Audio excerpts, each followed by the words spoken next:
नमो तस् भगवतो अरहतो सम्मा सम्बुद्धस्य। नमो तस् भगवतो अरहतो सम्मा सम्बुद्धस्य।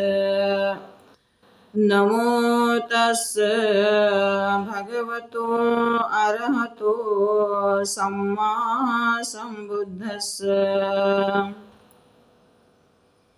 जिन्होंने इस पूरे विश्व को सुख शांति का संदेश दिया तथा दुख मुक्ति का उपदेश किया, ऐसे अरहत सम्यक संबुद्ध को तथा त्रिरत्न को त्रिवार अभिवादन करती हूँ।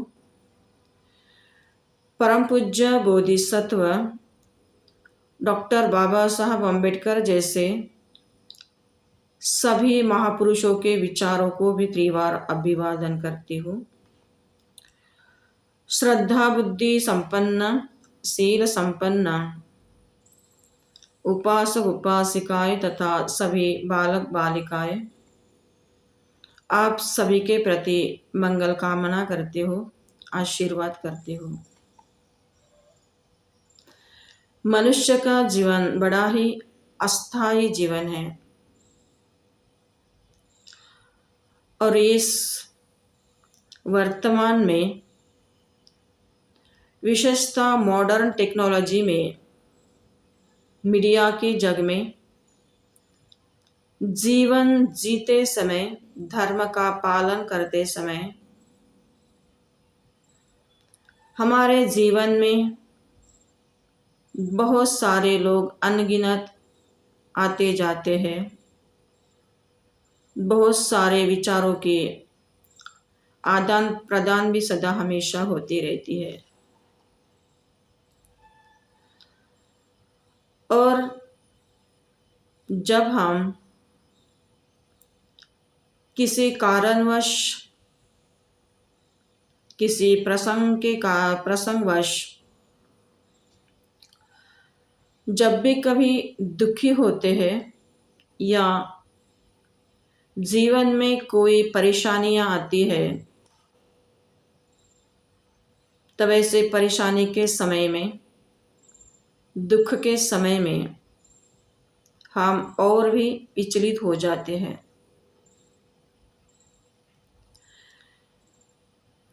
कुछ दिन पहले किसी उपासक ने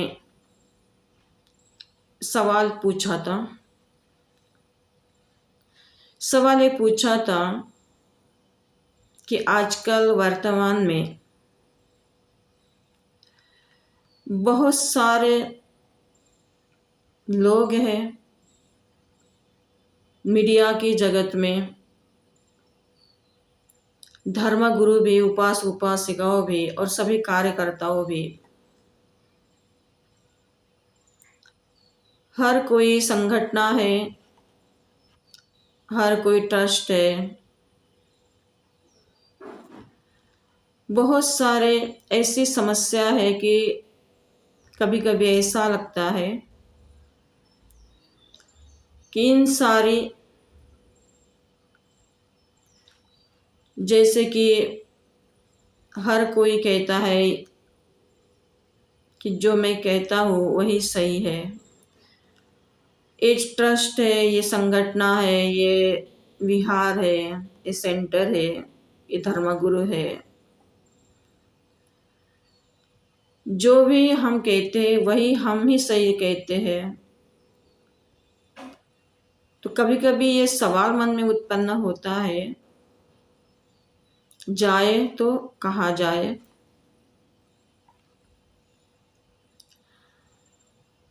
और जब दान की बारी आती है, मदद की बारी आती है, तो मदद कहाँ करें, किसे दान करें, किस संगठन को दान करें, किस विहार को दान करें, किस ट्रस्ट को दान करें, किस सेंटर को दान करें। किसको हेल्प करे।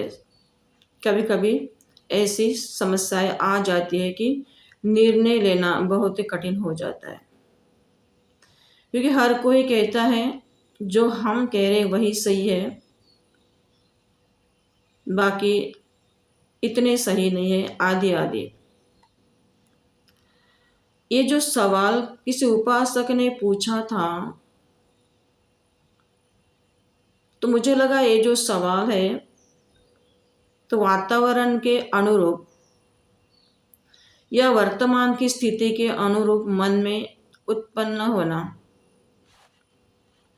एक स्वाभाविक है, और उस उपासक के या ऐसे कुछ व्यक्ति के मन में भी उत्पन्न होना स्वाभाविक है कि जो कभी ना कभी सही मायने से धर्म का चिंतन कर रहा हो। क्योंकि बुद्ध के कालीन जो समय एक था, यह ऐसी जिस तरह आज की स्थिति है वैसी स्थिति नहीं थी। बुद्ध के समय बहुत ही सिंपल प्रोसेस थी, और सिंपल एक अच्छा सा एक वातावरण था जो सभी के लिए एक जैसा सूट हो जाता था। उदाहरण के तौर पर देखा जाए तो भगवान के समय ट्रस्ट, फाउंडेशन, संस्था, मंडल, विहार, सेंटर या ऐसी कोई भी चीज़ें नहीं थी, या ऐसी कोई भी स्थिति नहीं थी कि जिनके कारण उपासक उपासिकाओं के मन में दान देते समय कोई इस तरह का सवाल उत्पन्न हो जाए। क्योंकि बुद्ध के समय में भगवान ने भिक्षु और भिक्षुनी, उपासक उपासिका, इन चार लोगों को केवल और केवल निर्वाण की ओर, पुण्य की ओर, सुगति की ओर जाने का ही उपदेश किया था। जो भी भगवान के सानिध्य में जाता था, चाहे वो भिक्षु हो, चाहे वो भिक्षुनी हो, चाहे वो उपासक हो, चाहे वो उपासिका हो, जो भी भगवान के सानिध्य में जाता था तो एक अपनी समस्या लेकर जाता था। और समस्या ये थी कि जीवन में जो दुख है, दुख के कारण है, परिवार के जो कलह है, तो ये सारी समस्याएं लेकर जब भगवान के सानिध्य में जो भी कोई जाते थे तो भगवान बिल्कुल उन्हीं के चर्या के अनुसार उनको उपदेश दे जाते थे। उपदेश देने के बाद, उपदेश सुनने के बाद किसी भी उपासक उपासिका या भिक्षु और भिक्षुनी के मन में किसी विशेष अपनी संगठना, अपनी संस्था, अपनी ट्रस्ट, अपना फाउंडेशन ऐसे चलाने की कोई मन में आशंका नहीं उत्पन्न हो जाती थी। आपस में लोग एक दूसरे में बंटने जाते थे। दान देने की जब बारी आती थी तो उपासक उपासिका के चित्त में बस एक ही पुण्य कर्म का भाव जागता था कि ये भगवान के भिक्षु भिक्षुनी है, श्रावक श्राविका है, और ये पुण्य का काम है। और पुण्य का काम है तो दान देते समय उनके मन में कभी इस तरह की आशंका उत्पन्न नहीं हो जाती थी कि किसे दे जाए, क्या हो जाए, किस संस्था को दे जाए, किस ट्रस्ट को मदद करें, आदि आदि। दान देते समय कुछ सवाल उत्पन्न होते भी या कुछ ऐसे भाव भी जागते थे उनके मन में, तो भगवान तुरंत उनका समाधान कर देते थे। और फिर वो धर्म के रास्ते पर मुक्ति की ओर अध्ययन करने में लग जाते थे। तो एक धर्म पालन करने में उस समय इतनी कठिनाई नहीं आ जाती थी जिस तरह आज आ जाती है, क्योंकि संगठना, संस्था, ट्रस्ट, ये सब व्यावहारिक जगत का खेल है। इस व्यावहारिक जगत में एक दूसरे की सहायता करना कर्तव्य भी बनता है, ऐसा नहीं कि कर्तव्य नहीं बनता, कर्तव्य बनता है। लेकिन जब लोग बढ़ जाते हैं, लोगों के मन में जो पुण्य के प्रति भाव बदल जाते हैं, तो लोगों को पालन करना, धर्म का पालन करना, धर्म का चिंतन करना थोड़ी दिक्कत महसूस होती है। क्योंकि हर संगठन, हर संस्था, हर सेंटर, चाहे कोई भी हो, कोई भी फाउंडेशन हो, तो उनको चलाना पड़ता है, क्योंकि वो जिम्मेदार भी बन जाती है। और चलाना पड़ता है तो डोनेशन आदि के, दान के सख्त जरूरत हो जाती है। बिना धन के, बिना डोनेशन के, बिना दान के ना कोई ट्रस्ट चल सकते हैं, ना कोई फाउंडेशन चल सकता है, ना कोई सेंटर चल सकता है, ना कोई संस्था चल सकती है। इससे होता क्या है कि लोगों के मन में ज़्यादा से ज़्यादा केवल धन के बारे में ज़्यादा चिंता होती है।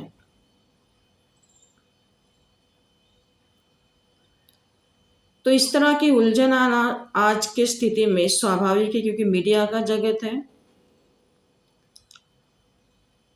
मॉडर्न टेक्नोलॉजी का जगत है, लोग बढ़ चुके हैं, बढ़ रहे हैं। एक ग्रह त्यागी के लिए भी आज का जीवन, आज का वातावरण देखा जाए तो निर्वाण की ओर चलना इतना इजी नहीं रहा, क्योंकि लोगों के मन में ऐसे सवाल भी उत्पन्न होते हैं, उपासक उपासिकाओं के मन में विशेषता, जैसे कि जिस भिक्षुनी का कोई अपना बड़ा विहार हो, कोई अपना बड़ा सेंटर हो, कोई अपना बड़ा फाउंडेशन हो, तो भौतिक जगत की और भौतिक स्थिति को देखकर जितना ज़्यादा फाउंडेशन बड़ा होगा, जितना सेंटर बड़ा होगा, ये भौतिक चीज़ों में जितने ज़्यादा उनको प्रगति और उन्नति दिखाई देगी, कि उन उपासक उपासिकाओं को लगता है कि इस भिक्षु की या इस भिक्षुनी की सच में बहुत ही बड़ी तरक्की हो चुकी है, प्रगति हो चुकी है बुद्ध शासन में। सोचना जायज़ है, मन में भाव जागना भी जायज़ है। तो कुछ दिनों के पहले जिस उपासक ने जो सवाल पूछा था, मैं बस इतना कहना चाहूँगी, ये जो स्थिति है आपकी, दो जैसे कि हमें दो विकल्प दिखाई देते हैं। भौतिक जगत की ओर देखा जाए तो हमने बहुत तरक्की की है, क्योंकि आज हमारे पास बहुत बड़े बड़े विहार हैं, बहुत बड़ी संस्थाएं हैं, हम लिखे पढ़े हैं, बहुत बड़ी बड़ी साधन भी हमारे पास है। लेकिन इसका मतलब ये भी नहीं है जिस ग्रह त्यागी के पास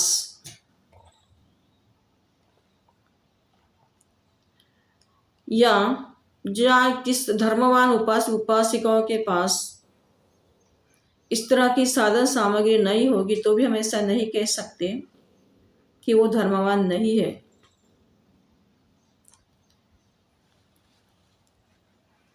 क्योंकि जो जितना चीजों के पीछे भागेंगे, जिनके मन में जिस चीज के ज्यादा भाव उत्पन्न हो जाएंगे, जिनकी जो लोग मांग करेंगे, जिनका वो चिंतन करेंगे, जिनकी वो महत्वाकांक्षा करेंगे, तो उनका चित्त उसी तरह का बन जाएगा और वो वही काम करेंगे। इसीलिए धर्म में या धर्म चिंतन में हम ऐसा नहीं कह सकते, क्योंकि हर भगवान का एक वचन है, नानत्त काया नानत्त सन्नि। हर व्यक्ति की काया, हर व्यक्ति की संज्ञा, हर व्यक्ति के कर्म संस्कार, हर व्यक्ति के कर्म धातु, हर व्यक्ति की चर्या, हर व्यक्ति का उद्देश्य, हर व्यक्ति का गोल विभिन्न रहता है। इसलिए जितने चीजों के पीछे लोग भाग जाएंगे, या जिनको जो चाहिए वो तो करते रहेंगे, लेकिन जिन्होंने इस संसार में सही मायने से धर्म को धारण किया है, मुक्ति की ओर चलने का संकल्प किया है, निर्वाण की ओर चलने का संकल्प किया है, तो उनकी यात्रा इन लोगों से थोड़ी विपरीत दिशा की ओर दिखाई देगी, बहुत ही विपरीत दिशा की ओर दिखाई देगी। प्रवाह बिल्कुल उनके जीवन का अलग होगा, क्योंकि वो स्वभाव है। इसलिए धर्म का पालन करते समय इस वर्तमान स्थिति की ओर कौन किस में उलझ रहा है, ये धर्मवान व्यक्ति ने इसकी चिंता नहीं करनी है।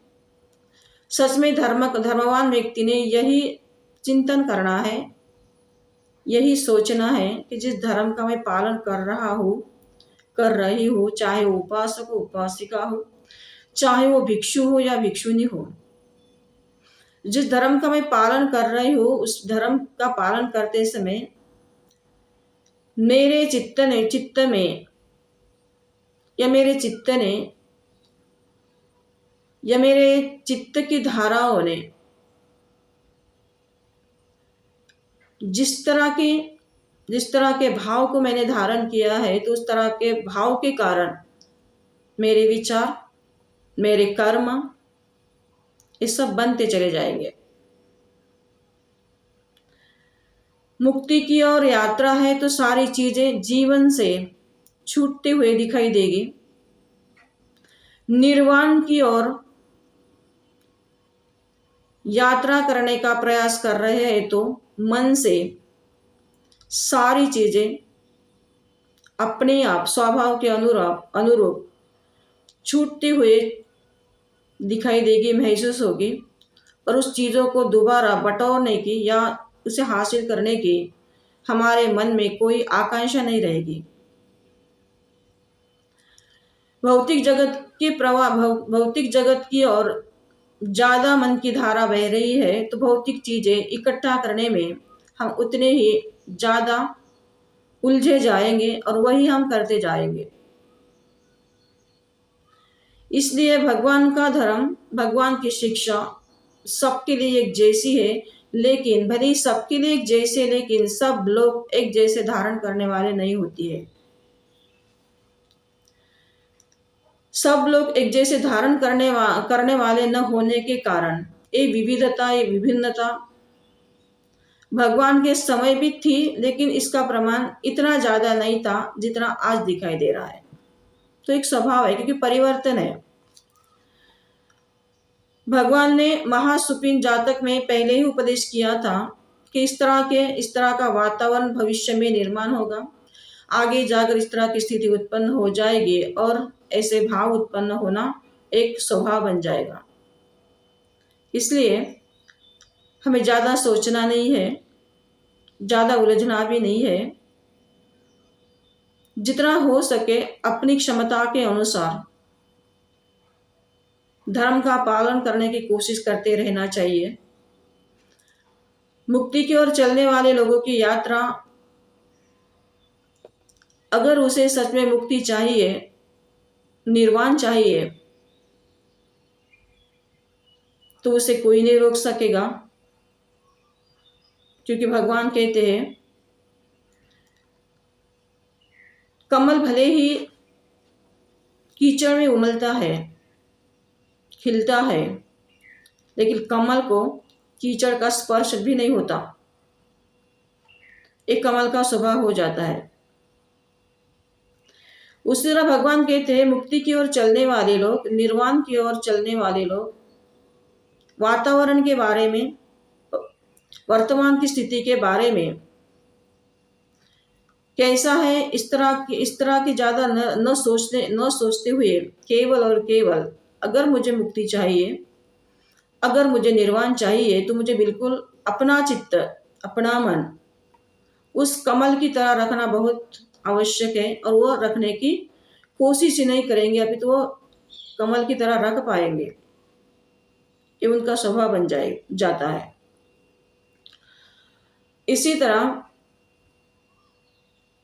जीवन का कोई भी भरोसा नहीं होता, कोई भी गारंटी नहीं होती कब किस कारणवश, कब किसकी सांस रुक जाएगी, कब किसी का जीवन कहाँ समाप्त हो जाएगा, इसे हम नहीं कह सकते। इसलिए हमें बस इतना प्रयास करना बहुत आवश्यक है कि अपनी ओर से